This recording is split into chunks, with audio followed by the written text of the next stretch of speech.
The state of North Carolina faces a deadline tomorrow to stop enforcement of its new law that people must use bathrooms of the gender on their birth certificates. The Justice Department says that law violates the Federal Civil Rights Act and is threatening to cut off billions of dollars in federal funds if the state refuses to comply. Joining me now is North Carolina Governor Pat McCrory. And Governor, welcome to Fox News Sunday. Thanks for having me, Chris. I appreciate it. All right, well, let's start with this deadline that you face tomorrow to suspend implementation of the so-called bathroom law or to face the potential loss of billions of dollars in state funding. Governor, what are you going to do? Well, first of all, the bathroom law, as it said, only applies to government buildings, our schools, and our universities and highway rest stops.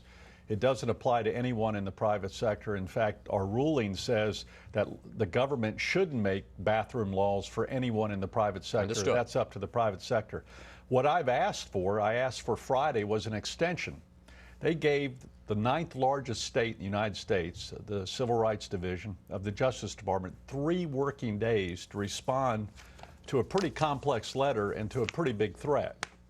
Well, we don't think 3 working days is enough to respond to such a threat from a... Did they respond to your request for an extension? Yes, they said no, unless we will give you a 1-week extension if the governor admits publicly that the ruling, that their language regarding bathrooms does in fact discriminate.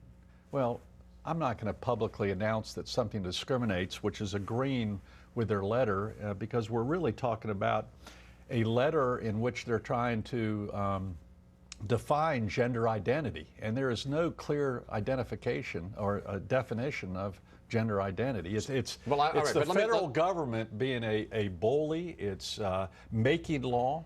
It's by their interpretation. But you asked for an extension of a week. They said no. I've got a copy of the letter too, and they say you've got to make a decision on whether or not you're going to step away from House Bill 2, this law, by the close of business tomorrow. So what are you going to do? Well, first of all, I don't have the authority to change the law as governor of the United States. That's passed by the or as governor of North Carolina.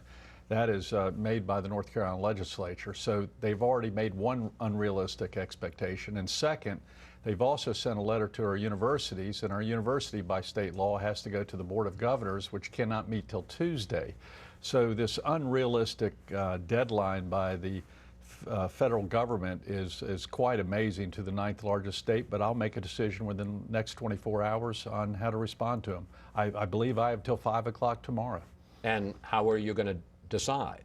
I'm discussing all of our legal options, all of our political options, because frankly, there are 2 ways the federal government can determine this. One is a bathroom policy determined by the Congress and signed by the president, or a dictate from a regulatory agency in the United States federal government. And that's the way it is right now. Obviously, I'm doing my job. I'm trying to pin you down. Are you willing to rule out at this point that you will disavow and, however you phrase it, in effect say, I'm walking away from this law? I'm looking at all my options, and one thing the nation has to realize, this is no longer just a North Carolina issue. This order, this letter by the Justice Department is saying that every company in the United States of America that has over 15 employees are going to have to abide by the federal government's regulation on bathrooms. So now the federal government is going to tell almost every private sector company in the United States who can and who cannot come into their bathrooms, their restrooms, their shower facilities for their employees. And they're also telling every university in the United States of America. This is not just North Carolina. They are now telling every university that accepts federal funding that boys who may think they're a girl can go into a girl's locker room or restroom or shower facility. And that begins, I assume, tomorrow. Governor, you call this a case of Washington overreach, and I want to explore that with you. Would it be overreach for the Justice Department to send you a letter like this to say you cannot have bathrooms in the state capitol, one for white and one for black? I don't think there's any correlation between the two, and I think it's misleading. But would you agree that that is within the federal government's purview? Absolutely, but we can definitely define the race of people. It's very hard to define transgender or gender identity. But the point is, the reason I ask is Right. that the Justice Department says that just like whites and blacks, that transgender people are a protected class. Right, and that has a legal Right. meaning, a protected class under the 1964 Civil Rights Law. That's what they say, but that's not what the federal law says. The federal law uses the term sex, and Congress does not define sex as including gender identity or other terms that the Justice Department is currently used. So right now, the Justice Department is making law for the federal government as opposed to enforcing It sounds like basically law. you're going to challenge this in court. We're looking at all our options right now, but we also want to get feedback from the business community throughout the nation that's going to be impacted by this, and all universities throughout the nation that are impacted by this. But we're literally talking about billions of dollars. Now, if it is challenged, I assume there's no way, I'm not going to risk any money for the state of North Carolina. And now even the DOT, the National, DOT, the Department of Transportation here in Washington, is doing press releases saying they're examining whether they can take away North Carolina's money for roads and other transportation needs But over I'm going to get to the money issue. in a second. But how many cases have you had in North Carolina in the last year where people have been convicted of using transgender protections to commit crimes in bathrooms? This wasn't a problem.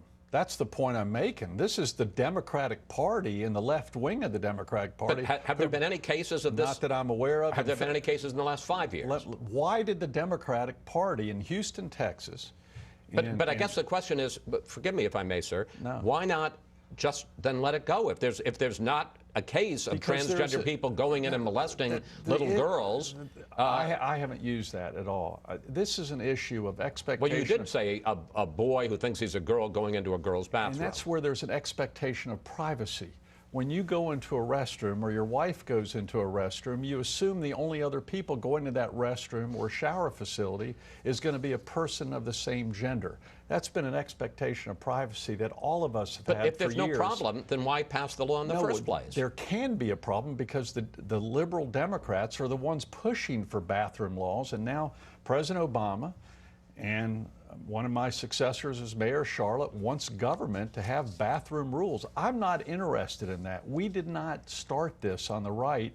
Who started it was the political left in Houston, Texas, then Charlotte, North Carolina, and now, frankly, in Washington, D.C. Let's talk about the issue of money, because North Carolina's Attorney General, Roy Cooper, who coincidentally is running against you for governor in your re-election fight this year, says you made a big mistake signing this law. Here he is. Not only is this new law a national embarrassment, it will set North Carolina's economy back if we don't repeal it. Now, you're campaigning against Cooper for re-election in large part on what you call the Carolina comeback, which is the fact that there has been dramatic economic growth in Carolina for over the last few years. But let's take a look at the fallout from this law. PayPal canceled a 400-job operations center. This is since the law was passed and you signed it in March. Deutsche Bank shelved plans for facilities that would have employed 250 people. One study found the law has cost North Carolina $77 million and 1,750 jobs. Governor, you say you're not going to risk money. All this has happened just since March. Well, let me first say North Carolina's had the greatest economic recovery in the United States of America, more than any other state. But this isn't good. But since I've been governor, let me finish the sentence, Chris. And then second, I need to say PayPal, for example, is kind of selective hypocrisy and selective outrage. This is the same PayPal company that did business in Sudan, did business in Iran, does business in Saudi Arabia, and they're lecturing North Carolina because the majority of North Carolinians, I believe, think a man who's a man ought to use the restroom that is on the door. And same thing applies to women. And this is especially true in our schools, in our junior highs and our high schools. This is a basic change of norms that we've used for decades throughout the United States of America. And the Obama administration is now trying to change that norm, again, not just in North Carolina, but they're ordering this to every company in the United States of America starting tomorrow, I assume, or Tuesday, and also making this an order for every university. in the United States of America. Governor McCrory, thank you. Thanks for flying here today and Thank you very talking much. with us. And of course, we will be looking forward to finding out what you decide and what you say by the close of business tomorrow, Thank you the very federal much. deadline. Thank you, sir. Thank you very much. Thank you. Good to talk with you. Thank you.